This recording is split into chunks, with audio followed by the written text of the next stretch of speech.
So good morning, everybody, and thank you for being here. My name is Richard Ramsey. I'm the police chief here in West Greenwich. I'm going to talk a little bit about what happened at Cheyenne Trail. So, I understand this is a heartbreaking time for the relatives and friends of the Rhode family, as well as the West Greenwich community. I wish there could be an explanation to help you make sense of this horrific act, but the truth is, we may never know why it happened. What we do know is on Friday, January 3rd, we received a phone call from Danielle Aruda's co-workers at about 9:50 a.m. requesting we complete a well-being check at their home located at 15 Cheyenne Trail in West Greenwich. Her co-workers had reported she had not shown up at work on Thursday, and when she did not show up again on Friday or call, they felt something was wrong.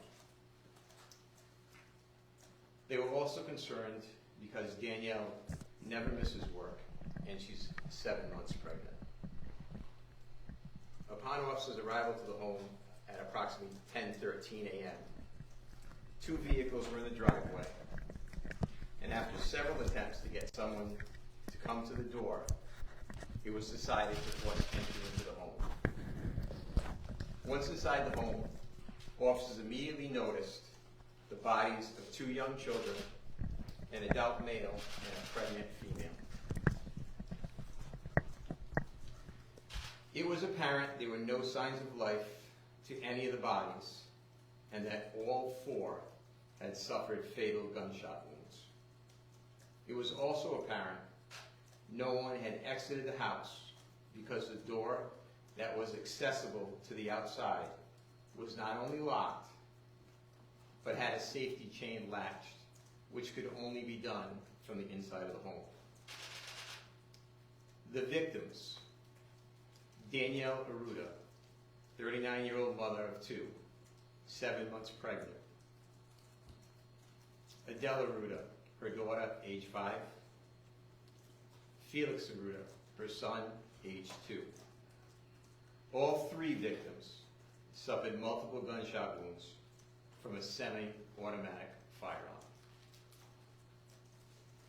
The suspect, Nicholas Aruda, 39-year-old male, the husband of Danielle, the father of Adele and Felix, and their unborn child.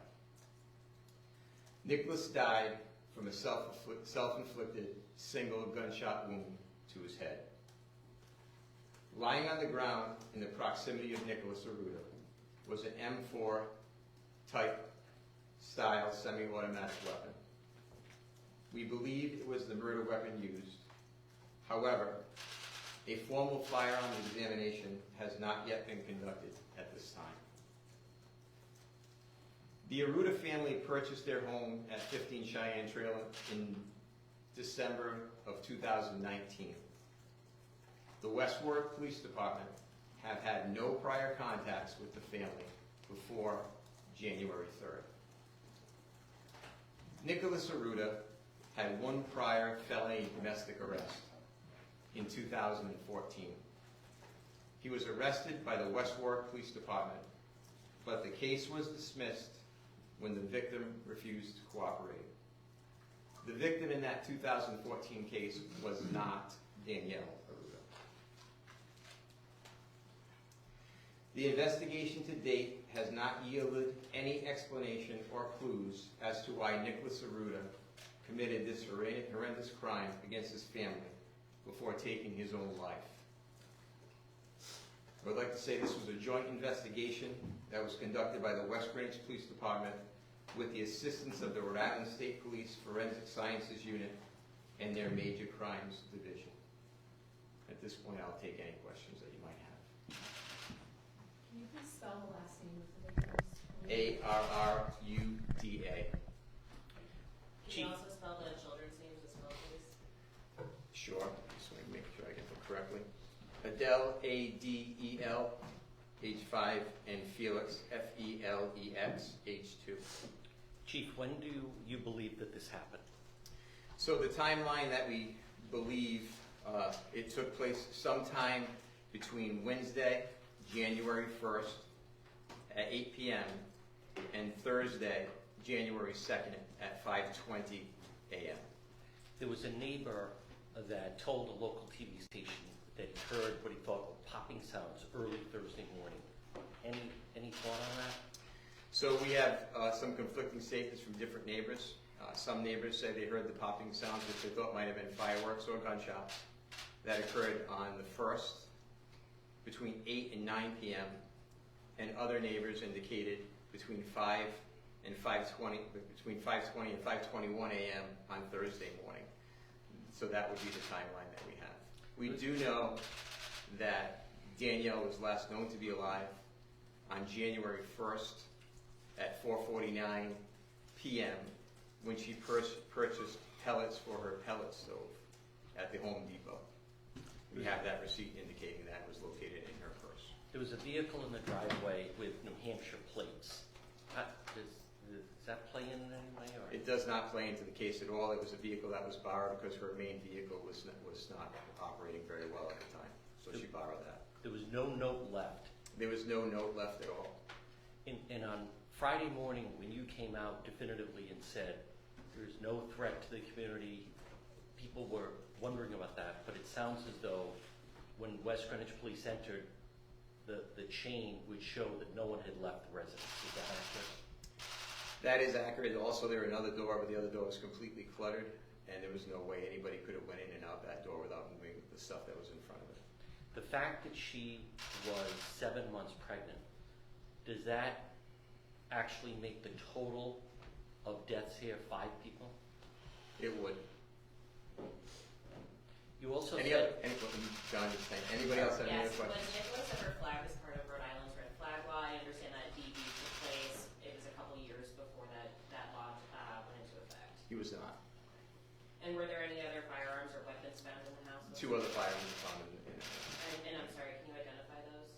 Yeah, one was a Mossberg shotgun, and the other was a semi-automatic rifle. Were all of those firearms purchased legally? We believe they were. Were they separated at the time of death? Or do you have any indication that they were no longer together, the couple? No, they were lived together, and all indications from family members and friends is that they love one another and they love their children. Can you tell us more about what the investigation looks like when you're talking to other family members? Because as of right now, there's no answer to why people are wondering. Sure, it's heartbreaking.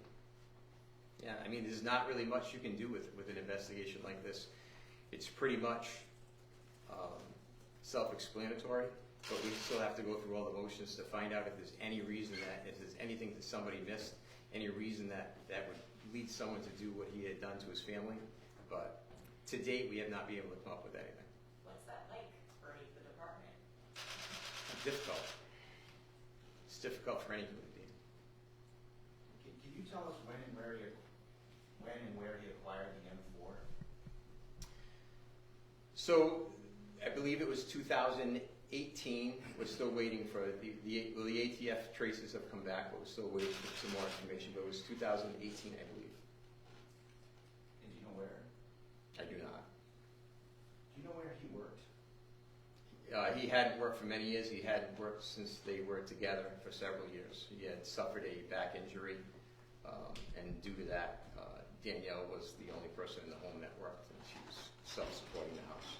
Do you know what his job was previously? Painter. Nicholas Rhode also had a swastika tattoo on his right shoulder. Do you know if he had any connections to hate groups? We do not. What was the family dynamic like? Like he was at home with the kids? Were they in school? So one was 2, one was 5. He was homeschooling the children at home. He was a stay-at-home dad who was homeschooling the children at home from what we've learned. Chief, do you have a working theory on what was taking place in the home right just prior to this happening? So we do not. They were all dressed in their pajamas, so other than that, there's nothing that would explain why this took place. But I meant, were they found sleeping, or were they in the home, somewhere else in the home? So the home is an open floor plan. We can tell you that when we entered the home, they were all very visible to us. When we went into the home, and out of respect for the family, I'm not going to get into particulars on that. Were there signs of a struggle? They were not. Were the families, their families, surprised that he had firearms? No, they all knew they had firearms. He had a firearm safe in the home. No one had any concerns over the fact that he owned firearms.